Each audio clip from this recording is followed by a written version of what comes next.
command this anime to be good!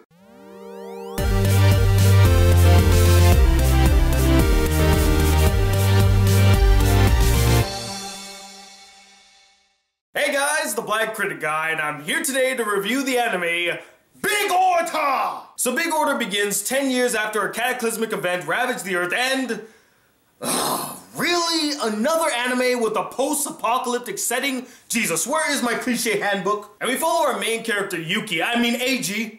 I don't know how I got those two characters mixed up. Who apparently was the Order who caused the great destruction that happened 10 years ago. And he has a sister that has an unexplained and incurable disease and... Oh, really? With that shit anime? Seriously, where the hell is my cliche handbook? I need to check this off the list. Later he gets confronted by a girl named Rin.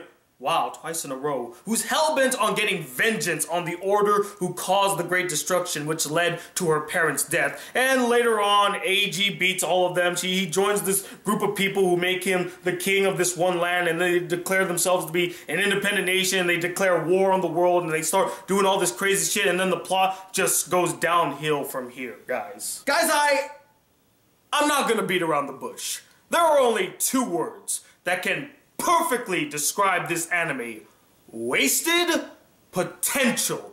And I truly mean that. Inside this clunky, incoherent mess that they're calling an anime lies an actually good anime with an interesting, compelling, and somewhat deep story and some fun, likable, and multi-layered characters. But the problem is that the execution is shit. It's piss poor, and I gave this anime the benefit of the doubt. I went in knowing absolutely nothing, and the first two episodes were actually pretty good, and they did a good job at setting up the characters and establishing the world of Big Order. I'm like, okay, maybe this actually might turn out to be a good anime. Maybe it's gonna turn out like the Asterisk War, and it's actually not as bad as people are making it out to be.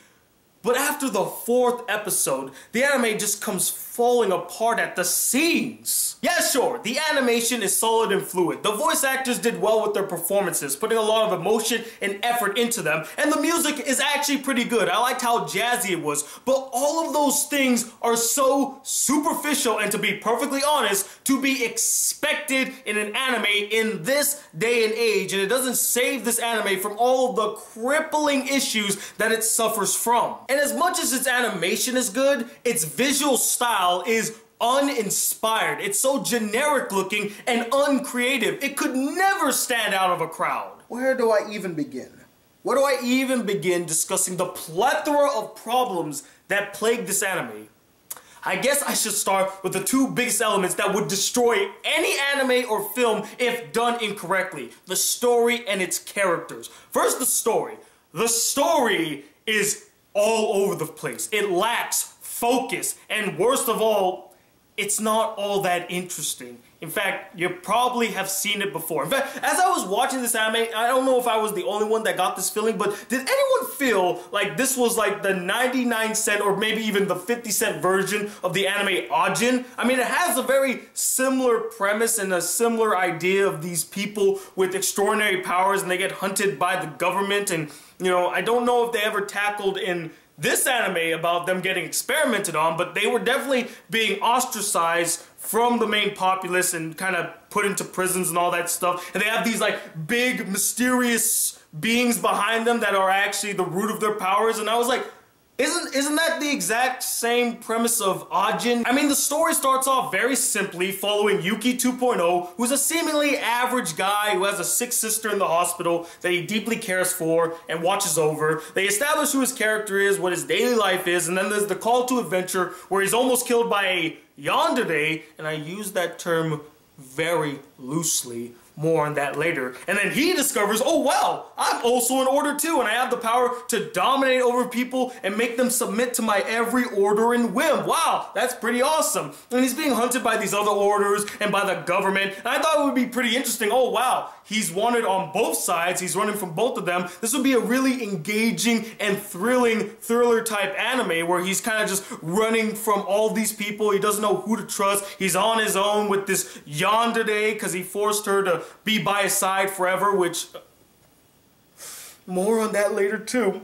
But no, in the second episode, he gets recruited by the orders that were trying to hunt him down, and they tell him, hey, we're gonna make you the king. In fact, we already did, and we declared war on the world, and everybody hates you now, and now we gotta take over all these lands. And I was like, okay, they didn't do the engaging thriller type story I thought they were gonna do. Okay, I can roll with it. Let's just see where this is going. But then, in the 5th or 6th episode, they switch gears again and change the story into like this whole philosophical deep shit where, and spoilers, I'm gonna spoil the story for you, but I really don't care. This anime is terrible, don't watch it. But apparently now they shift gears and now there's a main villain, there's a main antagonist, and it turns out to be Eiji's father, who apparently was the cause of the Great Destruction, or at least he played a very vital part in creating the Great Destruction, and now everybody's like, we gotta stop him, we gotta kill him, and they totally forget about him being king and their plans for world domination and all that stuff. And because the narrative of the story is so twisted, contorted, jumbled, mangled, and all over the place, you have no real connection or investment into what is going on because it's so hard to follow. But that is not the only reason for the lack of interest. We also gotta take into consideration that many of the action scenes are not all that compelling. It's just visual noise. We see characters fighting each other, but there's no weight to the action. It's just on screen. It's happening right now. You're seeing it. It's flashy and all that stuff. It looks decent, but I don't really care. A character could have died at any moment. In fact, many characters do die, and you're like, okay. And that's solely attributed to the fact that all the characters are hollow, generic. You don't give a shit about them, and they have piss poor development. Even the main characters. Like Yuki 2.0, what development was he given besides the fact that he cares deeply for his sister, which we'll touch on that too. We'll touch on that, I promise. What other development was given to him? Not much, besides the fact that he cares for his sister. Yuno 2.0 kinda was an interesting character, like she had motivations and they were very clear and pointed out, and I actually rooted for the character. I understood where she was coming from, but like, after episode 4, she just turns into a lovesick puppy for the main character. Oh my god, I love him so much, even though we never really spent time or even formed a real connection or even had one decent conversation. No, all of a sudden now I like him. And let's get to my whole issue with the yandere in this anime. She's not really a yandere. You know, when I think of a yandere, I think of someone who is just a mindless killer, just wants to kill everything, kill everybody, whoever gets in her way from getting with the main character. And honestly, she's not really all that brutal. She really isn't. She had like 2 moments in the entire anime where I'm like, yep, those are yandere eyes. In the 1st episode and in the 3rd episode. Those are the only times I ever was like, yep, this is a yandere I'm seeing. But other times, no, she was more dere than she was yan. The yan was barely there. It's like so insignificant, so minuscule, you could barely say that she's a yandere. It's a poor executed yandere, basically. And it's so upsetting because the creator of this anime also created one of the greatest yandere characters of all time, Yuno Gasai. He knew how to make a yandere character deep, compelling, interesting, and terrifying as fuck. What happened? Why do we have this one? She's not all that terrifying. Sure, the development was there, but they shoehorn in this romance for the main character just because they want to contribute to that whole yandere feel. The yandere needs to fall in love with the main character. If she doesn't, then she's just a killer. She's a psychotic killer that wants to kill the main character. You know, if you want the yandere, gotta have the dere. Make her fall in love. And just, there's no connection between them. It's so forced. I mean, the minute that he strikes her and tells her that she has to stay by his side, and then even does the whole cliche of like, he uses the word married, and then she gets like the ring around her finger. I'm like, oh god. Oh, you couldn't even take the time to just flesh out these characters and actually make them form a convincing bond to where I can actually buy the romance. Like, I don't know, like Yuki and Yuno? Not to mention that this anime insultingly throws love interest at the main character just for the fact that they want to give him a love interest and to do these kind of romantic scenes where he misunderstands something or they share an intimate moment. That's the only other reason. It's not because it comes organically or naturally through their bonding and through the moments that they shared and they grow an attachment for each other. No, they're just like, hey, this character just needs to act flirty with the main character. Boom, make it happen.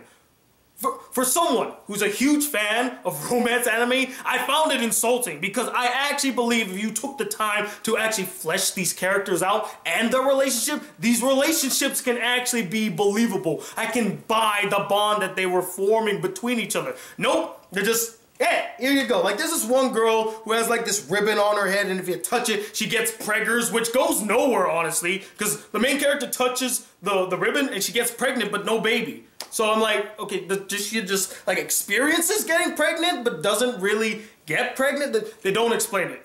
They don't explain it. She's just automatically not pregnant anymore in the next episode. And I could have bought this relationship. I could have bought a relationship between her and Yuki 2.0, but the thing is, they just tack it on. Like, there's this entire episode that felt like a filler episode where it's just those two characters going on a mission, spending time with each other, but it's not like organic relationship building. It's just like she really wants to get into the main character's pants because he touched her ribbon and he's like, oh, the stars told me that we're gonna end up together. Are you fucking serious? Come on, you could do better than that.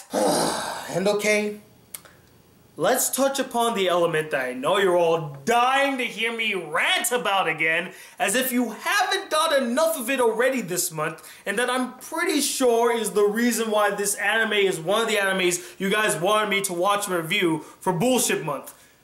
The incestuous elements in this anime. Now, to be fair to Big Order, the incestuous elements weren't a huge factor in this anime, and it wasn't so prevalent. It wasn't as abundant. There were only like about 4 or 5 scenes of them, but the scenes that we got were so blatantly incestual. In fact, there's this one scene that made me cringe so hard and made me so angry, not only because of a line that was said in this scene, but also the action and what the two siblings were doing. I just went, oh god, I really wow, now I know why you guys wanted me to watch this for Bullshit Month.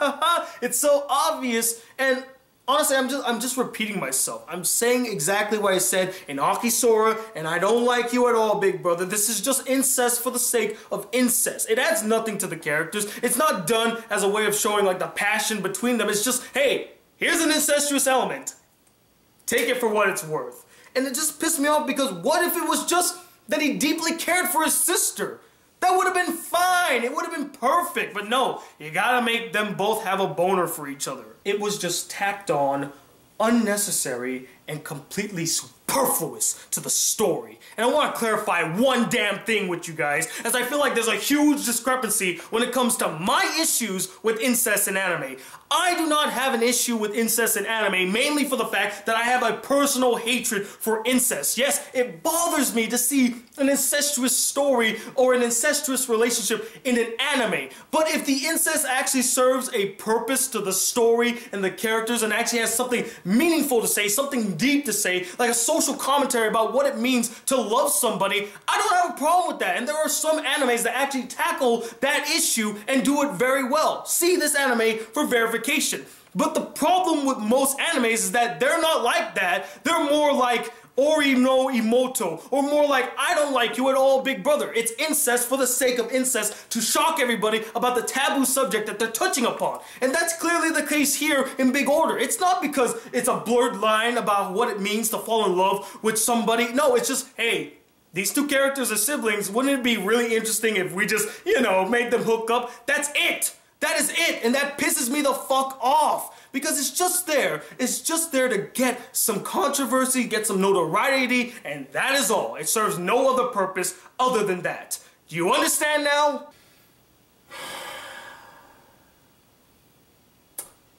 You know what? I'm done. I'm done ranting about this anime. And most importantly, I'm done with this fucking month. I cannot wait for Bullshit Month to be over. Because I'm just so sick and tired of having to sit and watch and review some of the most mediocre, generic, boring, sloppy, forgettable, and overall shitty anime. And most of all, I'm just so tired of being angry all the time. I'm tired of sitting here yelling at the top of my lungs, telling you all not to watch a certain anime or to watch a certain movie. You should already know. not to do that shit. I don't have to sit here and tell you that. I don't have to sit here and get angry. Yeah, sure, I get emotional. It's unavoidable for me. But honestly, you don't need to even you don't even need to watch me get angry about it. All you need to know is that it's shitty, and you don't go near it. That's it. I'd rather be sitting here and promoting good anime, good films, promoting positivity, telling you guys to go see something, giving you guys a new and fun experience, rather than to bring you down and make you feel shitty by watching some of the terrible things I've seen. And personally, I've just been feeling very shitty. You know, these reviews, these shitty animes do take a toll on me, guys, honestly. It puts me in a bad mood to be so angry all the time, and I can't wait for it to be over so I can be more positive and happy and give you animes and movie reviews that are more positive in nature, honestly, because that's what I am. I'm a happy-go-lucky, kind-hearted person. I hate being angry all the time. Overall, guys, this anime is just a 1 out of 5 stars. It's an unnecessary waste of time. It's not a 0 because there are some things in the anime that are pretty good. They have some merit to them. But it's just not worth your time. Just don't see it. But as always, I'm not the end-all be-all opinion when it comes to Big Order. I'm sure there is a small group of you out there that might enjoy this anime, find some good merits in it that I personally didn't see. Or maybe there are some of you out there that agree with my opinions and say, yup, it's a shitty anime. So I would love to know what you guys thought about this anime. Did you enjoy it? Do you think it's a really solid, well-told anime? Or did you find it to be really boring, clunky, and just an overall mess of an anime? And let me know, what is an anime that had such a messy, incoherent story that made you just go, okay, I'm done. I'm not watching this anime anymore. Comment below, let me know. Stay tuned tomorrow, or probably today, depending on when I get this review out, for the next Puke Cinema. That'll be coming soon. And all the other reviews. I got some top 10 lists coming your way. I'm tired. I really am. I need a nap. As always, if you would like to see more videos on this channel, be a part of the Black Critic crew, please hit that subscribe button below. Like this video if you really enjoyed it. I'm Tony Wild II, the Black Critic Guy. Till then, peace, YouTube.